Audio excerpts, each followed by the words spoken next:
3사 생존자협의회가 창립됐어요.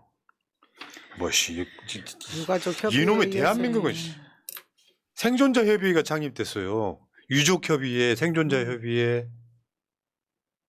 이유가 뭐냐면 우리가 워낙 큰 거 세월호 참사, 이태원 참사가 있다 보니까 관심을 별로 안 뒀었는데 살아나신 분들이 있을 거 아닙니까? 이분들은 아웃 오브 안중인 거예요. 충청북도나 지방정부나 중앙정부나 아웃 오브 안중인 거예요. 그런데 결국 그러면 트라우마가 생길 거 아니에요. 내 앞에서 죽어간 사람들이 있어요. 세월호 참사 우리가 방송할 때 그 세월호 생존자분들 인터뷰를 꽤 많이 했거든요. 쉽게 표현해서 악몽 꾸는 거예요. 그러면 그게 트라우마 치료를 해야 되잖아요. 안 해. 지금 현 정부가 그런 거예요. 지금 그래서 관련돼서 6명을 중대재해처벌법으로 고소하는 기자회견까지 했는데 아까 그분 있잖아요. 생존자 그 고인이 된 그분들을 살리지 못해서 구하지 못해서 같이 빠져나오지 못해서 저희들은 죄책감을 느끼며 잠을 못 이룹니다. 그래서 생존자협의회가 생겼어요. 이게 정상적으로 국가가 작동하면 저런 게 만들어질 필요가 없죠. 예를 들어서 진짜 세월호 사건이 났어. 이태원 참사가 났어요. 그럼 국가적 차원에서 무슨 TF 하나 만들어지고 이거 무슨 덮으려고 하는 게 아니라 진상규명합시다. 요거 있잖아요. 누가 그 인터넷상에 그런 이야기가 있었더라고. 윤석열 지아버지 돌아가시니까 위패 모시고 영정 모셨네. 이태원 참사 났을 때 위패 영정 안 모시고 쇼를 한번 했지 않습니까? 그 국가가 그거를 진상규명하고 야 하다 보니까 행안부 장관도 책임 있네. 그 용산경찰서장, 서울경찰청장들 책임지고 딱 자르고 그러면서 다시는 이런 일이 반복되지 않게끔 해야 되잖아요. 그게 안 되는 거예요. 진상규명 해달라고 하면 탄압해버려. 생존자협의회가 지금 김영환 등 도지사 등 6명을 고소했단 말이에요. 중대재해법으로요. 그러니까 기업뿐만 아니라 지자체도 중대재해로 사람이 돌아가시면 미처 대비하지 못했다는 이유로 처벌하는 게 중대재해법이잖아요. 근데 이태원에 이상민은 탄핵도 못 시켰던 그 언밸런스. 지자체장과 기업은 미리 준비하지 못해서 인명사고가 나면 처벌할 수 있단 말이에요. 그 법에 근거해서. 근데 생존자들이 봤다는 장면 한번 읽어드려 볼게요. 버스 안에서 물이 차오르자 아무것도 할 수 없이 오로지 버스 손잡이에만 매달려 모든 승객들이 살려달라고 울부짖었던 당시 상황을 본 생존자. 버스 창문으로 한 여학생이 도와주세요, 살려주세요 외치는 목소리를 듣고 버스 기사님이 창문을 깨는 장면을 본 생존자. 쏟아지는 물살에 승용차 안에서 공포에 휩싸인 목소리로 도와달라고 외치던 아주머니가 뒷좌석으로 옮겨 탈출하다 끝내 물에 쓸려가는 걸 본 생존자. 쏟아지는 물에 의해 앞차가 다른 차를 덮치는 순간 옆을 보니 또 다른 피해자가 물에 휩쓸려 가는 장면을 본 생존자. 지하차도 중간에서 같이 탈출하다 끝내 물에 휩쓸려 간 사람을 본 생존자. 근데 저분들은 생존자이긴 하지만 실제로 죽을 수도 있었던 그렇죠. 어마어마한 공포를 느꼈던 분들이잖아요. 아유, 근데- 국가가 해야 될 일, 정부가 해야 될 일을 하지 않으니까 힘들게 살아남은 이분들이 또다시 힘을 들이는 일을 해야 되는 겁니다. 어저께 SBS 뉴스 8시 뉴스 썸네일인데요. 울부짖는 여학생을 봤다. 계속 기억에 남을 거 아니에요. 어제 그 장면 중에 이 성년자분들이 공개한 동영상인데 참혹해서 제가 보여드리지 못하겠고 이런 거예요. 핸드폰으로 이제 상황을 촬영하는 거죠. 저 상황에 저분들이 저렇게 돌아가시는 거. 직접 봤단 말이죠. 그러면 국가가 최소한 심리 치료는 해야 돼요. 네. 그렇죠. 그래서 그 이야기예요.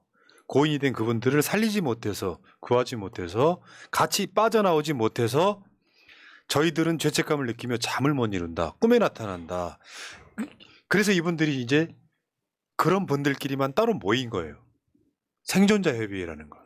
저는 한편으로 저 생존자 협의회가 저렇게 만들어진 저분들의 어떤 그 심리 안에는 또 이런 참사가 또 벌어질 수 있을 거라는 그런 그 고통 때문이라고 생각합니다. 왜냐하면 그 영상을 보니까 그런 내용이 있더라고요.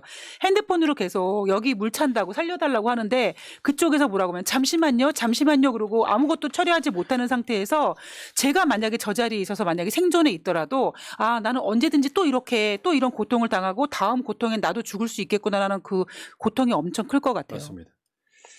자, 오송 참사 관련해서 김영환 충북도지사 주민소환 서명이 시작됐어요. 이야, 언론놈들 사악하대. 몇 명밖에 지금 접수를 못했다고. 걱정하지 마 이 새끼들아. 우리가 할 고작 거야. 이러면서. 우리가 할 거야. 왜냐하면 이게 주민소환 절차가 되게 복잡하고 힘들어요. 쉽게 표현해서 아무나 접수를 받는 게 아니고 하나씩 설명해 드릴게요. 일단 장소가 한 군데밖에 없습니다. 충북도청 옆에 성안길이라고 있어요. 거기에 올리브영 앞에서만 받습니다. 온라인으로는 불가능해. 난 그 법의 취지는 이해해요. 온라인으로 막 하면 금방 차버려서 사실 주민소환을 어렵게 만든 건 취지가 나쁘진 않아요. 정반대로 생각해 봐봐. 민주당 시장 탄핵한다고 극우들이 모여갖고 온라인으로 받아버리면 안 되는. 지금 충북도청 앞 성안길 올리브영 앞에서만 현재 이루어지고 있어요. 그리고 12월 12일까지입니다. 120일 동안 4달 동안 받을 수 있어요. 근데 문제는 수의민이라는 게 있어요. 수의민. 그 수의민은 뭐냐면 그 서명을 받을 수 있는 권리를 선관위가 주는 거예요. 내가 등록을 하면. 그러니까 일반적으로 나는 자원봉사 할래 가고 내가 받으면 불법이야. 그 수의민들이 많아져야 돼. 그러니까 지금 현재 이 주민소환 서명 운동을 시작한 사람들은 서명 숫자가 안 중요해. 지금은 수의민 숫자를 늘리는 게 중요해. 그 수의민들이 받아야 되잖아요. 서명을. 그 이유 때문에 서명 시작한 지 지금 며칠 안 됐는데 서명 숫자가 얼마 안 되네라고 조롱 보도하는 언론 진짜 나쁜 놈들이고, 또 하나가 있습니다. 이 수임 받는 사람들은 언론에 가서 홍보를 못해요. 우리같이 이걸 보도는 할 수 있지만 본인들이 홍보를 못해요. 법으로 정해져 있어요. 홍보 못한다고. 그러니까 우리가 도와줄 수밖에 없는 거예요. 알고는 계시자고요. 마음 같아서는 이분들 모시다가 인터뷰하고 싶지만 안 불법. 된다는 거죠. 현수막도 못 걸어요. 여러분 기억하십시오. 충북 사시는 분들은 청주에 있는 충북도청 앞에 있는 성안길 올리브영 앞으로 가십니다. 반드시 10% 넘겨서 그게 12만 명이라는 거죠. 예. 충북의 유권자 숫자의 딱 10분의 1. 그 10%가 넘으면 주민소환 투표가 가능하면 33%가 투표를 하게 되면 성립이 되는 거죠. 지금 국민의힘 쪽에서는 김용환 지키겠다고 난리 났습니다. 근데 지금 여기 저 주민소환 투표 시작하신 분들 있잖아요. 12만 명 넘기는 건 당연하다고 보더만요. 12월 12일까지예요. 12월 12일에 12.12 쿠데타가 일어나길 바랍니다. 혁명. 여기까지 하시고 다음 주제로 갈게요. 그러나님 감사합니다. 이재명 대표님 함께해요 하셨습니다. 그러나 그렇죠. 제가 못 읽어드린 분들이 있나요? 네.